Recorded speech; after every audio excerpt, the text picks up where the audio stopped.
espacio por excelencia de la información vía Internet. NP Noticias. NP Noticias. NP Noticias, de Coatzacoalcos para el mundo.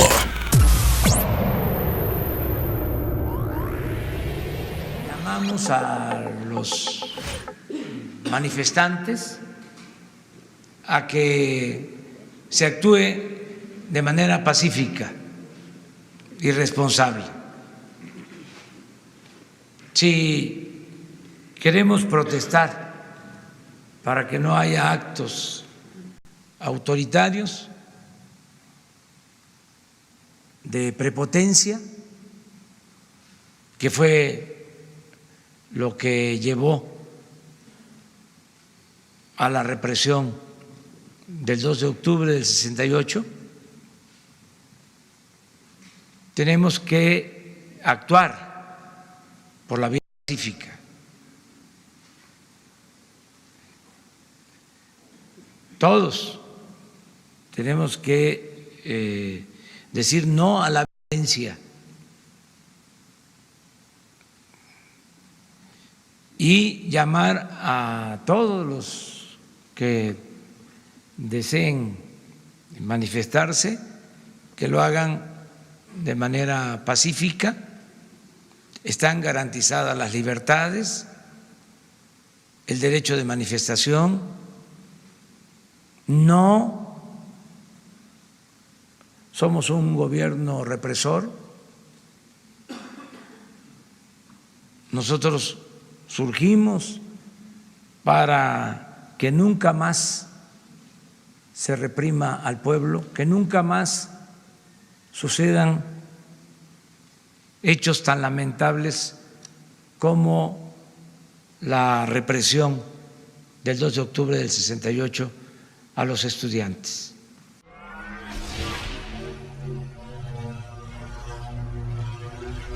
Llamamos a... Amigos cibernautas, ¿qué tal? Muy buenas tardes. Sean ustedes bienvenidos a una emisión más de NP Noticias de la tarde, con el gusto y con el placer de siempre de estar nuevamente aquí con ustedes. Gracias por acompañarnos, gracias por permitirnos llegar hasta la comodidad de sus hogares, de sus oficinas, donde quiera que ustedes se encuentren. De verdad, muchísimas gracias por hacer clic en el amplio mundo de las redes sociales.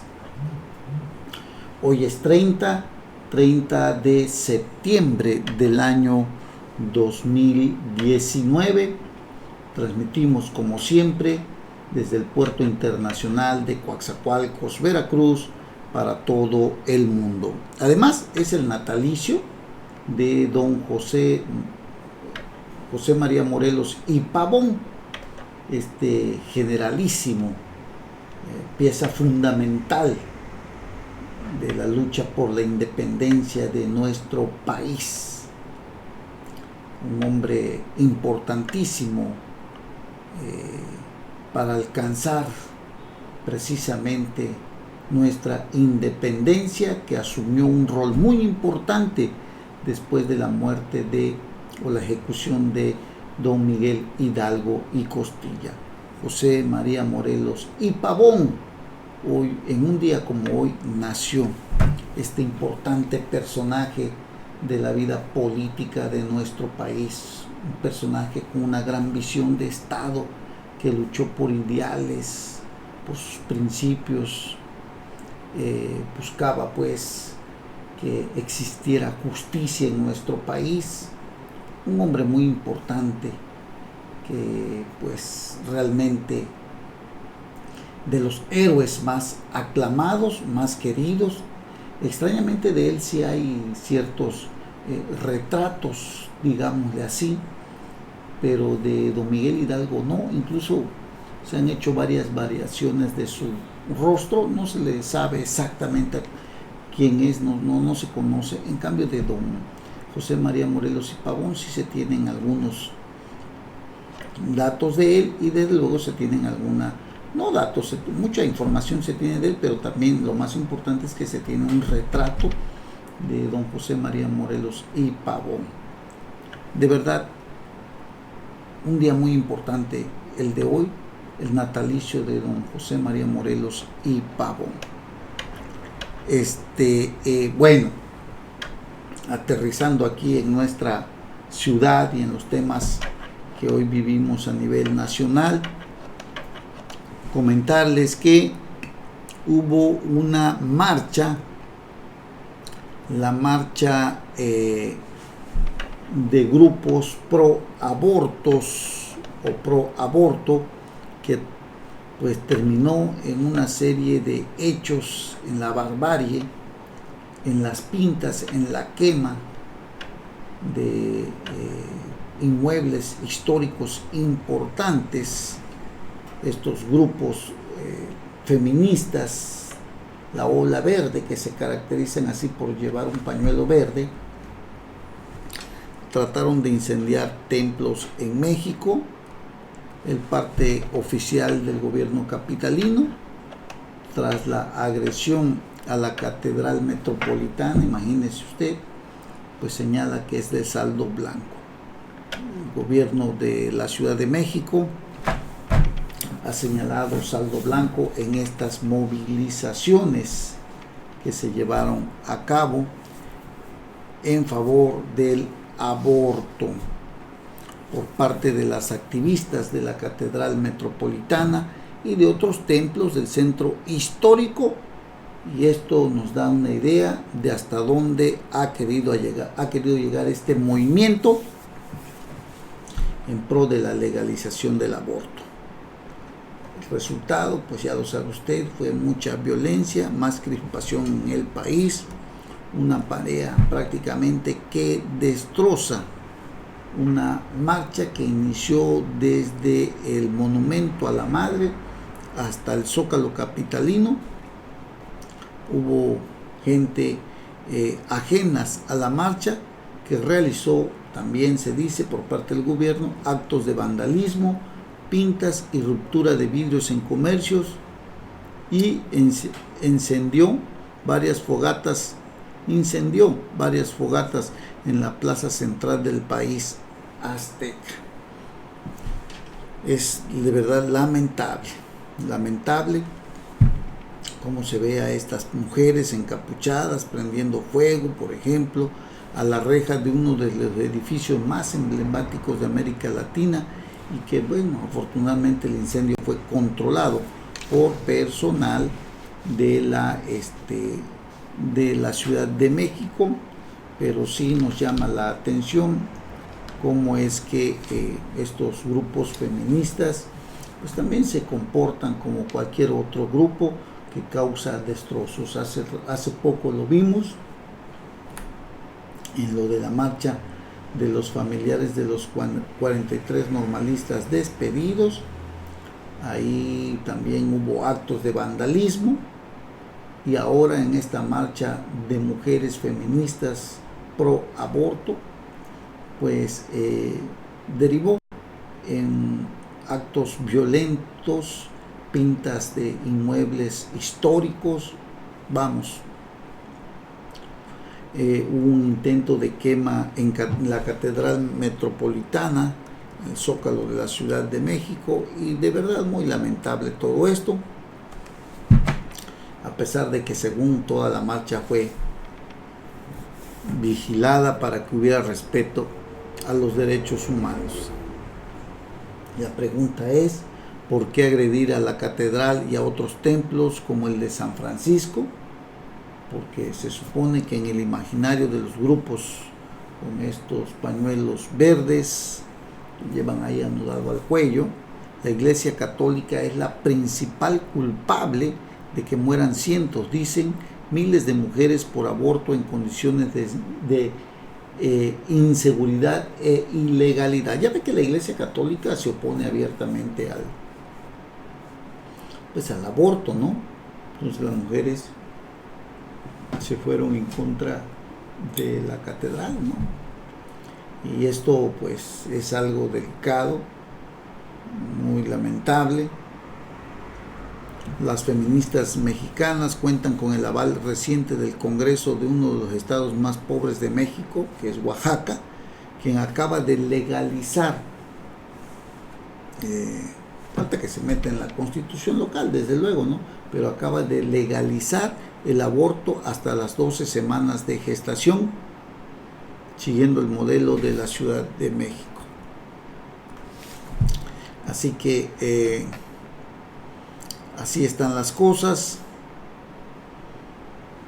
No hay respeto, no hay autoridad que controle todo esto. Estamos como en el pasado, ¿no?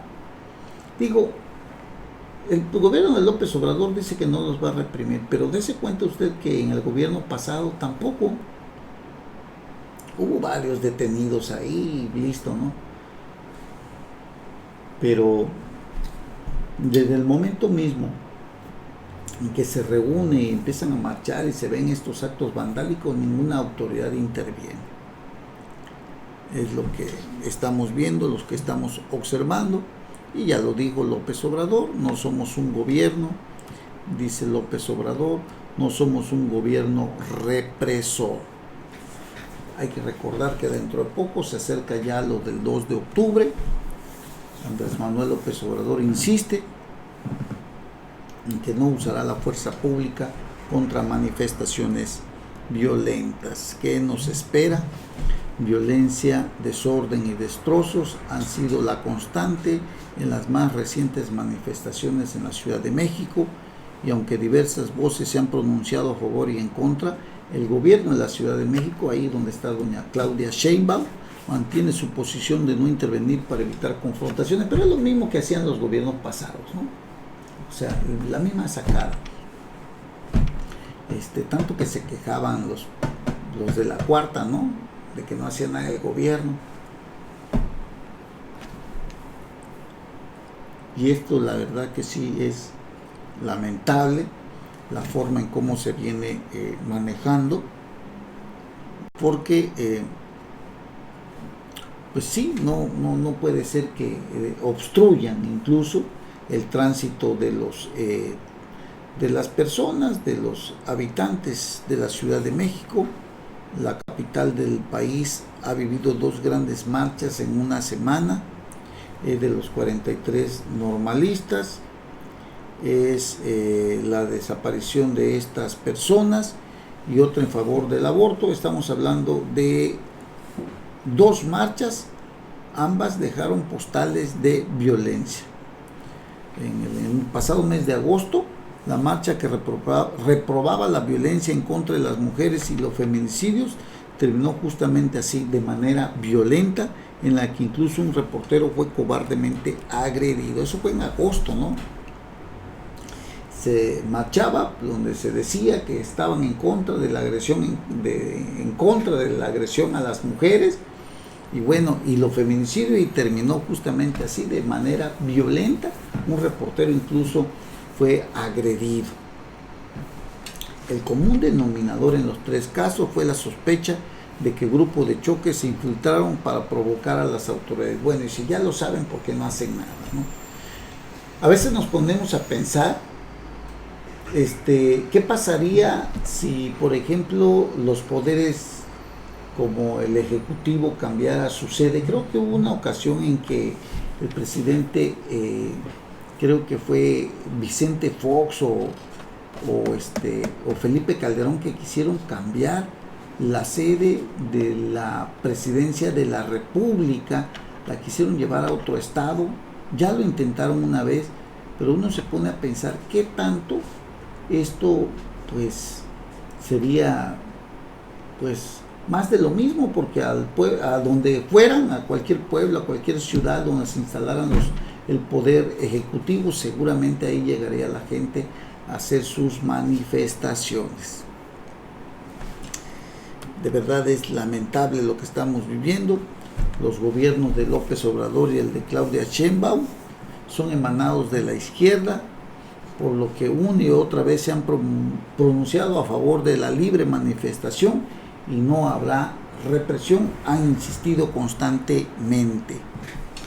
Así están las cosas. Bueno, ahora pues a ver qué va a pasar, pero parece ser que se están engallando los grupos que conforman ciertas ideologías o protestas que hacen por determinadas cuestiones como esta del aborto y el justo reclamo de los maestros desaparecidos por parte de sus familiares, que han generado violencia. En agosto se marchaba en contra de la violencia hacia las mujeres, terminó también en violencia, un reportero lastimado, agredido, y al final de cuentas no hay quien meta orden, así sea un gobierno priista, un gobierno panista o un gobierno de la Cuarta Transformación como el de Morena. Todos se pitorrean de la ley, nadie hace nada. Por eso les decía yo, qué tan viable sería o aceptable sería el que la silla presidencial se moviera de allá de la Ciudad de México. Seguramente, repito, hasta ahí llegarían los manifestantes para hacer sus consignas, sus marchas, sus bloqueos, desquiciar la ciudad y hacer lo que les venga en gana. Es la triste historia que vivimos en este país. Y ya dijo López Obrador, no somos un gobierno represor, pero ahora Marcelo Ebrard lo afirma y lo confirma allá en la Organización de las Naciones Unidas, donde habló de que México es un país feminista, y además de que dice que se apoya el multilateralismo y condenó los bloqueos contra países como Cuba. Marcelo Ebrard se ha convertido en una pieza muy importante del presidente de la República, Andrés Manuel López Obrador. Un personaje que usted recordará fue jefe de la Ciudad de México cuando López Obrador dejó el gobierno, impulsó a Marcelo Ebrard. En este gobierno de Marcelo Ebrard hay un personaje muy importante que se llama Elías Miguel Moreno Brizuela. Hace unos días tuvimos la oportunidad de platicar con él en una entrevista telefónica. Elías Miguel Moreno Brizuela trabajó con Marcelo Ebrard como secretario de Protección Civil. Cuando Marcelo Ebrard sale de la jefatura de gobierno, deja a Miguel Ángel Mancera, quien había sido procurador, pero Mancera desconoce a Marcelo Ebrard y lo empieza a señalar como el gran corrupto en el tema de la línea 12 del metro de allá de la Ciudad de México. En ese tiempo, Elías Miguel Moreno Brizuela era jefe de gabinete de la jefatura de gobierno.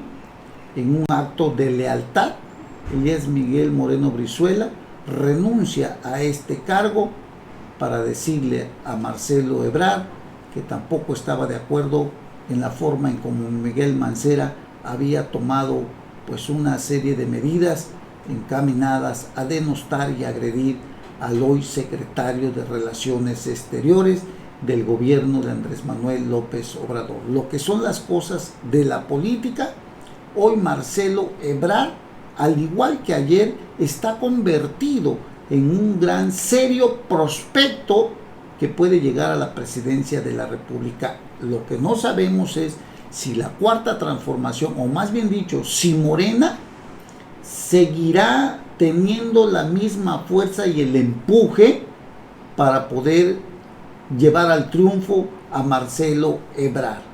Y aquí es donde entran varias cuestiones que hay que analizar, porque Elías Miguel Moreno Brizuela recorre todo el país en busca de constituir un partido político que hoy es una asociación que se llama Frente por la Cuarta Transformación, buscando hacerlo un partido político nacional. Son muchas lecturas que se le pueden dar a este tema, pero lo que sí vemos es que Marcelo Ebrard se ha convertido en una pieza fundamental dentro del gabinete de Andrés Manuel López Obrador, al grado que la política migratoria la maneja él y no Olga Sánchez Cordero, de quien debería de depender esta función. Todo esto lo maneja Marcelo Ebrard, un personaje cercano, muy cercano a Andrés Manuel López Obrador, y repito, Elías Miguel Moreno Brizuela, hombre cercano, muy cercano a Marcelo Ebrard, recorre todo el país para constituir al Frente por la Cuarta Transformación en un partido político, que cada quien saque su lectura de lo que estamos viendo el día de hoy. Pero bueno, Marcelo Ebrard dijo allá en la ONU que el gobierno de México es feminista. El sábado, el secretario Marcelo Ebrard, secretario de Relaciones Exteriores, se presentó ante la Asamblea General de Naciones Unidas. Ante el Pleno aseguró que el gobierno de México se considera un gobierno feminista. Marcelo Ebrard dijo: decía yo apenas hace unos días que el gobierno de México se considera un gobierno feminista, y lo habremos de demostrar con nuestros compromisos y con nuestra acción en estos años, y pensamos que la equidad de género es el basamento, el fundamento de una sociedad caracterizada por la igualdad. No se puede cambiar la realidad social sin un compromiso profundo y vasto para promover la equidad de género. Es lo que había dicho el sábado Marcelo Ebrard ante la Asamblea General de las Naciones Unidas. Además, el canciller, un personaje de verdad que está teniendo mucho juego político, incluso impulsado ya prácticamente como aquel que tiene las relaciones fuera del país, el hombre que es la pieza fuerte en política exterior e interior también, ¿no? Porque se ha convertido en eso Marcelo Ebrard. Resaltó el canciller allá en las Naciones Unidas, en la Asamblea General, que el propósito del gobierno encabezado por López Obrador es la transformación del país, la cuarta transformación, por lo que entre sus propuestas está acabar con la corrupción, instalar el respeto a las normas y tener una relación diferente con la sociedad. Además, reducir la desigualdad y que México sea una sociedad segura. Digo, usted tiene la última palabra, saque usted sus conclusiones, pero Marcelo Ebrard camina pues prácticamente desde este momento como un posible y serio aspirante a la presidencia de la República. Marcelo Ebrard condenó los discursos de odio y el incremento de los nacionalismos agresivos. Aprovechó para recordar la masacre contra mexicanos en El Paso, en Texas, Estados Unidos, por lo que lamentó la pérdida de vida de personas de origen mexicano y miembros de la comunidad hispanoamericana. De verdad, México, dice Marcelo Ebrard, va a participar con toda resolución el llamado que hiciera el secretario general Antonio Guterres para que aceleremos el paso en la acción climática, que redoblemos esfuerzos. Ya presentamos acciones adicionales. Marcelo Ebrard, un personaje que cada día adquiere más poder, no es fortuito, no es casualidad, pero la verdad es que la voracidad en el término político, como lo señala un columnista el día de hoy, José Ureña, la voracidad en buen término, en el término más claro de lo que tiene que ver con la política, es precisamente eso: la enorme ambición política, o la voracidad política, o el deseo político de un personaje que crea su propia plataforma para impulsarse rumbo a lo que viene dentro de unos cuantos años. El tiempo se va muy rápidamente. La voracidad, dicho en los mejores términos políticos, desde luego, porque de ese modo debe verse el constante incremento de su poder como funcionario y su influencia al interior del gobierno federal. No nada más lo hace en temas relacionados con su cancillería, sino en actividades tradicionalmente encomendadas a otras áreas. Y hay que ver, por ejemplo, el tema migratorio. Ese es un tema que se supone lo tiene la secretaria de Relaciones Exteriores, la secretaria de Gobernación, Olga Sánchez Cordero, pero Marcelo Ebrard tiene el control desde la frontera sur hasta la del norte, que es algo que tiene mucho que ver en la relación bilateral con los Estados Unidos. Pero eso es Marcelo Ebrard quien mantiene el control de las fronteras, y no debemos perder de vista que esta es un área que debería de manejarlo directamente doña Olga Sánchez Cordero. Pero de ese tamaño es el poder y la influencia de Marcelo Ebrard. No, y hay que señalarlo así como lo estamos diciendo, que es el tema con el que pretende el gobierno de México congraciarse con los Estados Unidos. No se lo dejan a doña Olga Sánchez Cordero, se lo dejan al canciller Marcelo Ebrard para que él maneje este tema migratorio, que hasta hoy parece ser que le ha venido dando resultados, aunque muchos lo ven de otra forma. Si nos vamos al fondo, podríamos agregar algunas otras cuestiones en las que México pues prácticamente se ha convertido, digamos así, como en el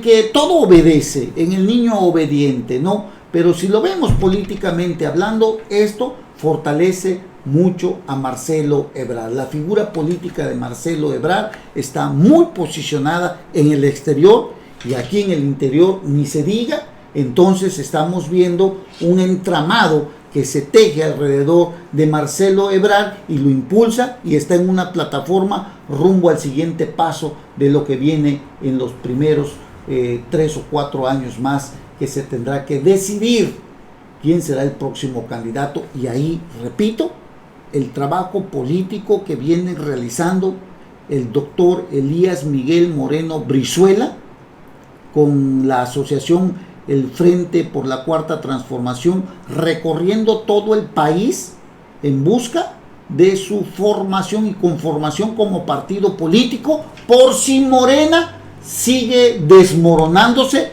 o sigue fallándole al pueblo de México en los gobiernos estatales y en los gobiernos municipales. No hay que perder de vista esto que le estoy diciendo el día de hoy. Marcelo Ebrard, el canciller, parece ser que tiene todo bajo su control. Migración era una tarea importante, o es una tarea importante para la gobernabilidad del país, y estaba encomendada a la secretaria de Gobernación, Olga Sánchez Cordero, pero hoy la tiene y la maneja el señor Marcelo Ebrard por disposición. No nada más cree usted que porque pues él yo lo agarro, no, por disposición del presidente de la República, Andrés Manuel López Obrador. Así de sencillo, para que nos vayamos dando cuenta lo que este señor tiene. Y a ese control también se suma una nueva encomienda. Se encargará de darle seguimiento a la Comisión Ejecutiva para el Desarrollo Integral de la Región Sur-Sureste. Este ambicioso proyecto, promovido y convocado por el gobernador oaxaqueño Alejandro Murat, tuvo la bendición de Andrés Manuel López Obrador, quien asistió a su arranque. Darle seguimiento a la Comisión Ejecutiva para el Desarrollo Integral de la Región Sur-Sureste. Este proyecto, repito, promovido, convocado por el gobernador oaxaqueño Alejandro Murat, tuvo la bendición del presidente de la República, Andrés Manuel López Obrador, quien asistió a su arranque. Bueno, pues ahí está. Y se dice también que esta emoción que López Obrador sentía lo obligó a dejar a gran parte de su gabinete ahí en Oaxaca para atender los requerimientos del sector privado y de los gobernadores involucrados. La Comisión Ejecutiva para el Desarrollo Integral de la Región Sur-Sureste, un proyecto promovido y convocado por el gobernador Alejandro Murat. Y él se encargará, Marcelo Ebrard se encargará de darle seguimiento a este proyecto. Así de sencillo, vaya usted viendo cómo Marcelo Ebrard viene colocándose como una pieza fundamental. Todos lo sabemos, es un hombre muy cercano a el presidente de la República. Bueno, así están las cosas. Este programa o este proyecto tiene unos objetivos muy claros: analizar y fortalecer los diagnósticos, prioridades y líneas de acción encaminados al mejoramiento de la política pública en la región sur-sureste del país, hacer del Pacto Oaxaca para el Desarrollo de la región sur-sureste una nueva etapa de industrialización socialmente influyente, un documento multitemático. El control de ambas fronteras, quien lo duda, está a cargo del canciller y por ello tendrá otra reunión más tarde. Esta está convocada por la sonorense Claudia Pavlovich. Así de simple, muy sencillo. El control de ambas fronteras está a cargo del canciller y desde luego los temas estos, junto con lo de migración, pues fortalecen a este importante personajes. Así que bueno, Ebrard también verá las relaciones hacendarias con los estados y bueno, y tendrá reunión con la CONAGO, la Comisión Nacional de Gobernadores.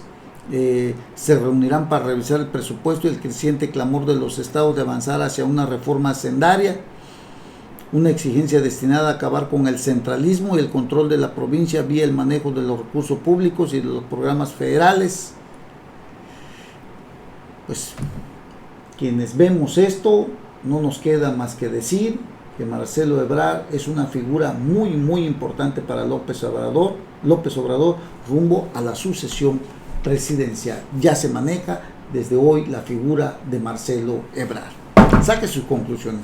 Hacemos una breve pausa y regresamos inmediatamente. No se vayan.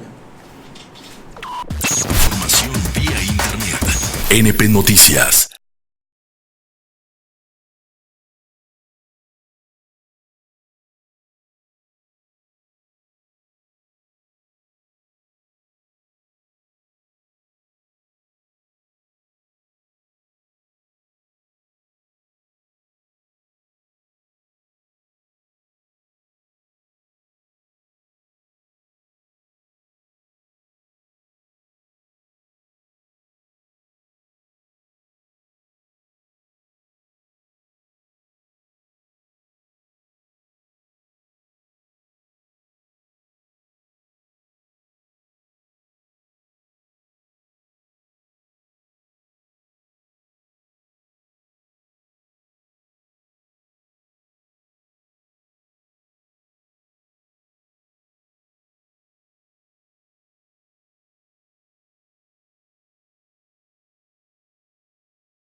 Pues bien, amigos, ya estamos de regreso aquí en NP Noticias de la tarde. Gracias por continuar con nosotros, gracias por permitirnos llegar hasta la comodidad de sus hogares. Gracias de verdad, gracias por darnos la oportunidad de estar nuevamente aquí con ustedes en este espacio donde pues platicamos de varios temas importantes y que bueno, le dan la vuelta al mundo. Oiga, México es líder mundial, escúchelo usted muy bien, líder mundial en delincuencia de ese tamaño, en delincuencia organizada de ese tamaño, según un estudio de programa patrocinado por la Unión Europea, revela que México ocupa la primera posición en tráfico de armas, cannabis y heroína, entre otros delitos de alto impacto. México ocupa la primera posición en el ámbito de mercados delictivos, un indicador compuesto por 10 actividades ilícitas, entre ellas tráfico de armas, cannabis y heroína, así como delitos asociados a los recursos no renovables, la flora y la fauna. Estamos hablando del huachicoleo y todo, maderas y bueno, la delincuencia organizada tiene muchas ramificaciones además, y además tiene muchos objetivos que ellos explotan muy bien. En el rubro de comercio ilícito de drogas sintéticas la puntuación es perfecta, mientras que en el dossier de tráfico de cocaína y contrabando de personas es de 9.5 y 9 puntos respectivamente. De verdad, el índice sobre delincuencia organizada en África evalúa a México con una puntuación de menor a mayor impacto de 8.25 de 10 posibles. De verdad, oiga, y te pone uno a leer esto, que son estudios que se le realizan o evalúan a distintos mercados delictivos. Pues este estudio que se lleva a cabo, pues de verdad impacta mucho, porque toma en consideración a los actores criminales. Estamos hablando de cárteles de la droga, redes de tráfico, actores estatales y extranjeros, y la capacidad del Estado para responder, que aquí en México es muy poca, ¿no? Tomando en consideración los mercados criminales y la influencia de los actores delictivos, México aparece en el índice general sobre criminalidad en el tercer escalafón, detrás de Colombia y Nigeria, y por delante de República Democrática del Congo, República Central Africana, Sudán del Sur, Somalia, Sudán, Libia y Costa de Marfil. Imagínese usted nada más. La gran mayoría de los países más vulnerables a la delincuencia, desde luego, en África enfrenta o han experimentado en el pasado reciente inestabilidad y guerras civiles o serias amenazas de seguridad. De verdad es terrible lo que sucede a nivel nacional, cómo nos tienen en primer lugar en delincuencia organizada. Terrible, terrible, que debería dar vergüenza. Aquí en el estado de Veracruz también, de veras, hemos vivido, y cómo no creerles, más bien dicho, ¿no? Cuando aquí, por ejemplo, en el estado de Veracruz hemos vivido delitos de alto impacto, como lo de la Palapa de Minatitlán, donde un grupo armado asesinó a 13 personas, incluido un menor de edad de un año de edad. Aquí en Coatzacoalcos, 31 muertos en un incendio provocado por un grupo delincuencial al interior de un bar que se llama Caballo Blanco. 31 personas murieron. Digo, si no sabremos de esto, y por qué no creerles, y leemos y vemos en otros estados cómo llegan, cómo asesinan, cómo matan, cómo secuestran. Es terrible. En Veracruz de verdad también atravesamos esta situación grave, en donde un gobernador pues simple y sencillamente no tiene la capacidad para poder enfrentar a los grupos delictivos. Un gobernador gris, insulso, un gobernador demagogo, un personaje que no tiene el liderazgo para conducir a este estado por un mejor camino. Ya se fue Jorge Winkler, quien era el culpable, según Cuitláhuac García, de todos los males de la delincuencia organizada. Esto no se detiene, a pesar de que él diga de que los delincuentes daban moches a la Fiscalía de Veracruz a cambio de estancar sus carpetas de investigación, en fin, muchas cosas que dice el gobernador, pero que al final de cuentas, de todos modos, pues no se refleja en un mejoramiento de la enorme inseguridad. Ahora bien, déjeme decirle que no todos los delitos son graves. Algunos delitos por su propia naturaleza alcanzan libertad bajo fianza. Algunos delincuentes se acogen a algún criterio de oportunidad, ¿no? Hay que analizarlo. Un procedimiento abreviado. Todo esto que tiene que ver un juez de control en muchas ocasiones, pues deja en libertad a un probable delincuente o a un delincuente, porque el nuevo sistema penal acusatorio tiene como finalidad también despresurizar las cárceles, quitarles presión, aligerarlas. Se habla de como un rilete donde entran y salen, la puerta giratoria, pero pues se tiene ese propósito, ¿no? Las cárceles están llenas de gente que no ha cometido delitos graves, gente que robó una gallina, algo para comer, y tienen 3, 4, 5 años, o sea, no, esto no puede ser, ¿no? Entonces, el gobernador dice y acusa incluso a los jueces que dejan en libertad a los presuntos delincuentes y que se va a ir contra ellos. Amenaza al gobernador ante la falta de su capacidad para trabajar en beneficio de los veracruzanos.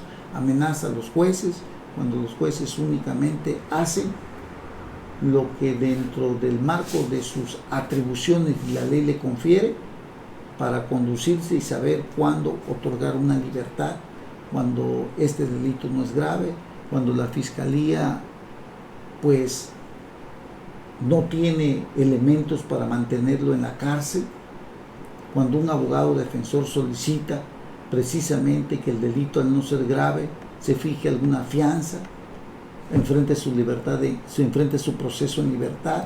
O sea, son muchas cosas que desconoce el gobernador y a veces habla pues a lo tonto, como se dice, ¿no? Es un gobernador insensible a las víctimas del bar Caballo Blanco, a pesar de que hay una ley que protege a las víctimas de este tipo de delitos. No los ha recibido, aunque él diga que sí. Hoy los dejó plantados. Es un gobernador totalmente insensible, prepotente, grosero. No tiene la capacidad para gobernar este estado. Desgraciadamente es la verdad, aunque los de la 4T salgan a defenderlo, lo cierto es que nuestro estado camina igual que ayer, con una enorme delincuencia que deja un reguero de sangre y muchos muertos. Ahí tenemos el caso que acaba de suceder allá en el municipio de Minatitlán, donde una joven estudiante de un telebachillerato fue encontrada embolsada el día de ayer en una situación de verdad aberrante, grotesca. Una jovencita, no sabemos realmente qué habrá sucedido. Lo que sí sabemos es que la delincuencia no para, que constantemente comete actos delictivos y el gobierno del estado, ni el gobierno municipal, ni el gobierno federal tienen capacidad de detener toda la barbarie que vivimos, todo lo grotesco que tenemos que presenciar o escuchar o leer, y un gobernador que definitivamente no puede con el paquete. Esto sucedió en Minatitlán. Aquí en Coatzacoalcos se han dado hechos delictivos, homicidios, asesinatos, secuestros. Vamos, es algo terrible lo que estamos viviendo el día de hoy, y la verdad no hay forma de detenerlo, de pararlo. Ayuntamientos que siguen pues con la opacidad en el manejo de los recursos públicos, que no tienen ganas de transparentar el manejo del dinero del pueblo, que no rinden cuentas, que cada día se endeudan más, Por un lado la delincuencia y por otro lado los de cuello blanco, alcaldes que no transparentan. Mire usted el de Coatzacoalcos con Víctor Carranza, tiene una deuda de aproximadamente, sin mentirles, de verdad se los digo así, con más deuda pública municipal, son Veracruz con 749.955.000 pesos, Coatzacoalcos con 487.747.000 pesos, Tuxpan con 275.931.000 pesos, Poza Rica, Pánuco, Jalapa, Minatitlán con 79.083.000 pesos, Cozomalhuapan, Tatoyuca, Boca del Río con 62.181.000 pesos. La delincuencia por un lado, la opacidad, la falta de rendición de cuentas por otro lado, y un gobernador que no sabe meter orden en los gobiernos municipales, que no sabe instruir bien a su director de la Policía Estatal, de Seguridad Pública Estatal. Ahora, con el cambio de fiscal general, esperemos que Verónica Hernández pues le haga más caso, digamos así, porque autonomía de la Fiscalía General del Estado está visto que no existe, ni la va a respetar el gobernador. Entonces, ok, de acuerdo, ya lo entendimos, pónganse de acuerdo para trabajar juntos y que realmente esto nos ayude bastante. Que lo que ustedes se pongan de acuerdo para nosotros será importante. Qué bueno que ya terminaron los pleitos. La delincuencia no ha parado. ¿A quién le va a echar la culpa, señor gobernador? Es aberrante lo que estamos viendo con usted, su falta de capacidad de liderazgo, su falta de oficio político, de señalar y de decir sin pruebas. Es una cosa terrible lo que estamos viviendo, una ingobernabilidad, la falta del Estado de Derecho y del cumplimiento y el respeto a las leyes. ¿Hasta dónde seguiremos con Cuitláhuac García? La verdad no lo sabemos. Esperemos que mejore en su actuación como gobernador del Estado. Bueno, pues muchísimas gracias por haber estado con nosotros, gracias por habernos acompañado. Nos vamos a ver en nuestra siguiente emisión, si Dios así lo permite. Que tengan ustedes una excelente tarde, excelente lunes. Hasta pronto.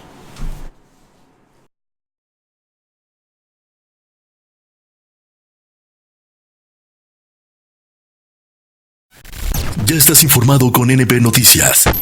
Te invitamos a seguir nuestras próximas emisiones. NP Noticias, de Coatzacoalcos para el mundo.